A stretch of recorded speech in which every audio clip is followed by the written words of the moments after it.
देखिए, विगत 7 मार्च को चिनिया थाना अंतर्गत तहले घाटी में एक घटना घटी थी, जिसमें कि सिकसिगा खुर्द के रहने वाले योगेंद्र साव को कुछ अज्ञात अपराध कर्मियों ने गोली मारी थी। गोली मारने के बाद उनको तुरंत इलाज के लिए हायर सेंटर भेजा गया था, जहां से वो इलाज करा करके अभी अपने घर पे हैं। उनके द्वारा जो स्टेटमेंट दिया गया था और जो एफआईआर दर्ज किया गया है, उसके आधार पर हम लोगों ने एक एसआईटी का तुरंत गठन किया और गठन करने अनुमंडल पुलिस पदाधिकारी रंका के नेतृत्व में उसमें सर्किल इंस्पेक्टर रंका, थाना प्रभारी चिनिया, हमारे डीएसपी हेडक्वार्टर, टेक्निकल सेल के लोग, ये सारे लोग लगे और इस कांड का उद्भेदन किया।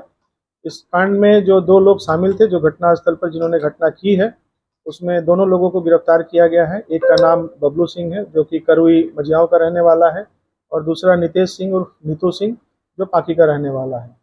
इन दोनों ने एक सोची समझी साजिश के तहत में इस घटना को अंजाम दिया है, और इस साजिश का मुख्य साजिशकर्ता जो है वो मनदीप यादव, जो कि अभी वर्तमान में मंडल कारा गढ़वा में बंद है। उसके द्वारा मनदीप यादव बेसिकली जो ब्लॉक से योजनाएं पास होती थी बरवाडी पंचायत में, उस योजनाओं को लेने का काम करता था, वहाँ पे सप्लाई का काम करता था, बेसिकली एक ठेकेदारी का काम करता था।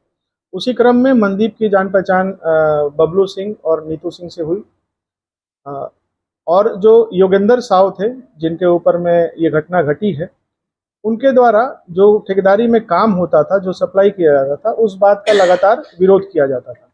इन दोनों के बीच में पंचायत इलेक्शन के समय से ही आपसी तू मैं और अदावत चल रही थी, और विगत विधानसभा इलेक्शन में भी लड़ाई झगड़ा हुआ था इन दोनों के बीच में, मनदीप यादव और योगेंद्र साव के बीच में, जिसमें दोनों तरफ से मामला दर्ज किया गया था।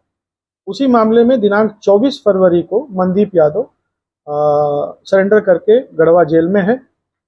जेल जाने से पूर्व मनदीप ने एक प्लान किया था कि योगेंद्र साव क्योंकि उसके काम में डिस्टर्ब करता है, इसलिए उसको रास्ते से हटाया जाए। इस प्लान को एग्जीक्यूट करने के लिए रांची में भी मीटिंग हुई, कुंदाग में मनदीप यादव के घर पे, और रंका में भी मीटिंग हुई। मीटिंग करने के बाद मनदीप यादव ने बबलू को हथियार उपलब्ध कराया, और उपलब्ध कराने के बाद उसको कहा कि भाई तुम एक काम कर दो, उसको रास्ते से हटा दो, और उसके बदले में उसने कहीं उसको जमीन देने की बात कही।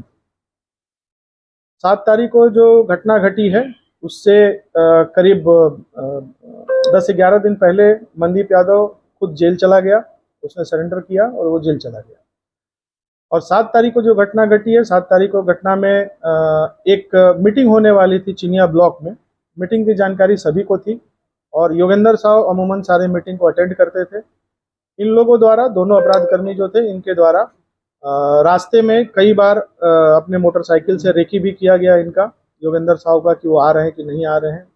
और जब तहले घाटी में वो पहुंचे तो पीछे से घात लगा करके उनको गोली चलाया गया। गोली चलाने के बाद ये लोग फिर वहाँ से भाग गए, और भागने के बाद हथियार और अपना जो मोटरसाइकिल है उसको अलग अलग जगहों पे छुपाया, जिसमें से कि हथियार बबलू सिंह जो है, उसके एक रिलेटिव का ज़मीन है, खाली ज़मीन है, उसमें उन लोगों उसने गाड़ करके रखा था, उसकी निशानदेही पे बरामद किया गया है।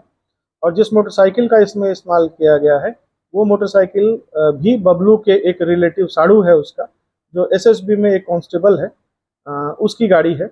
और बबलू ने ये बोल करके उससे लिया था कि हमारी गाड़ी खराब है, 3-4 दिनों के लिए चाहिए। बाद में घटना करने के बाद उस गाड़ी को ले जा करके अपने साड़ू के घर में लगा दिया। साड़ू यहाँ नहीं रहता, वो जहाँ अपने ड्यूटी पे है वहाँ रहता है। तो उस गाड़ी को भी हम लोगों ने इन लोगों की निशानदेही पे बरामद किया गया है। तो इस प्रकार से ये पूरी घटना जो है वो मनदीप यादव द्वारा एक षड्यंत्र के तहत में बबलू और नितेश के माध्यम से ये करवाई गई है। और इसके पीछे मुख्य जो कारण है, वो कारण ब्लॉक में जो टेंडर का काम होता है, जो ठेकेदारी का काम होता है, वही काम, उसमें विवाद। गिरफ्तारी कहाँ पर? इनकी गिरफ्तारी, एक की गिरफ्तारी बरवाडी से हुई है, दूसरी की गिरफ्तारी गढ़वा से हुई है।